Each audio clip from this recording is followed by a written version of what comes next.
Hey everybody, Nick Strapoli here. I've got Abraham of Abraham Sweeney law firm here to discuss what you can do as far as taking action post-Hurricane Helene. Tom, what are some of the potential pitfalls people could run into post-hurricane? Very good question because now my experience, I have been involved with Hurricane Harvey in Houston. I was very heavily involved with Hurricane Michael in Panama City, and got to see a lot of course, the great things that go on, but also you get to see what can go wrong. Okay, so a couple of the issues that we've seen is there's post-hurricane, there will be three main groups that will be reaching out to you as a homeowner if your property was damaged, etc. Number one would be your insurance company. Now, the question is, why would that be a pitfall? It's not a pitfall because you need to make the insurance claims and you need to do all that. But one thing that happens is insurance companies will come in and try to negotiate you down compared to what coverage you had. So they will offer you settlements at a severe discount, and you may not understand that it's a settlement when they're first reaching out. So it may look like they're just advancing you funds, but it's usually not an advance. Usually what it is it's a settlement where you're signing saying, I'm taking this lower amount of money because I'm getting it now, but I'm making no longer further claims against the policy. Okay, so very important that you have somebody that you can trust, that you can rely on, that you could send these documents to have them reviewed so you understand what it is. So could you reach out to your insurance agent? Absolutely. A lot of times the agent will at least be able to explain what the document means. And so the idea is you should know what you're getting into when you're signing. Okay. The second group that you'll be approached by are contractors. Contractors for what? Emergency repairs, roof repairs, damage, mold, remediation.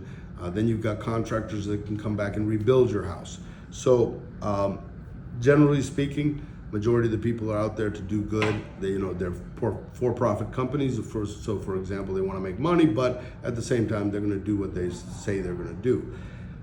There are groups that do kind of approach you, and we've seen them in several scenarios where they come in, they take deposits, and then you never hear from them again.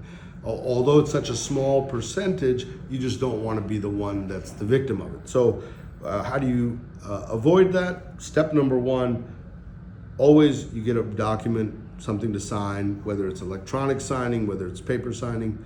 Do not sign, say I need to sleep on it. And this also go back to your same with your insurance company. You get something, no, I need to sleep on it. Take it to somebody, have somebody else look at it.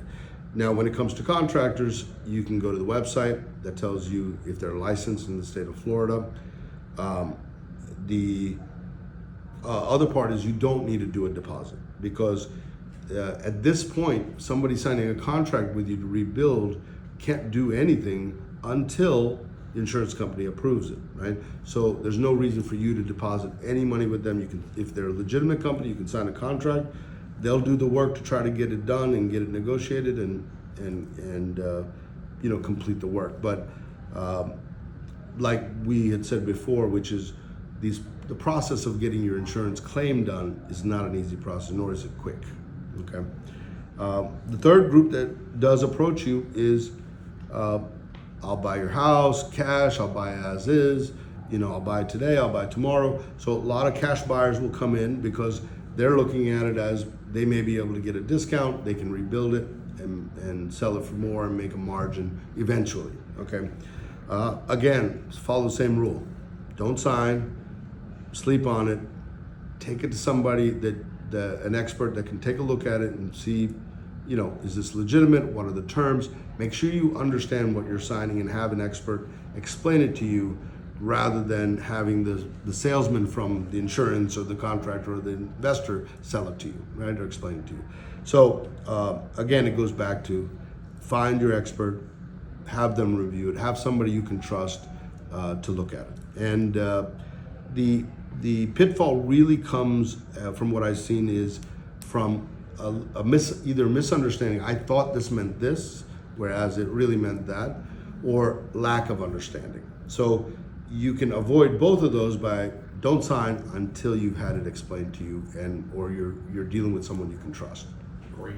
Thanks so much, Tom. So, in summation, you would recommend that people generally delay before they decide, huh? There you go. That's the right terms. Yep. Perfect. Thanks, Tom. Got it. That was Tom Abraham with Abraham Sweeney here in Tampa, Florida, trying to help you get through the disaster of Hurricane Helene as clean and free and clear as possible. Comment on this video or DM me if you want contact information, Tom or myself, or any additional resources.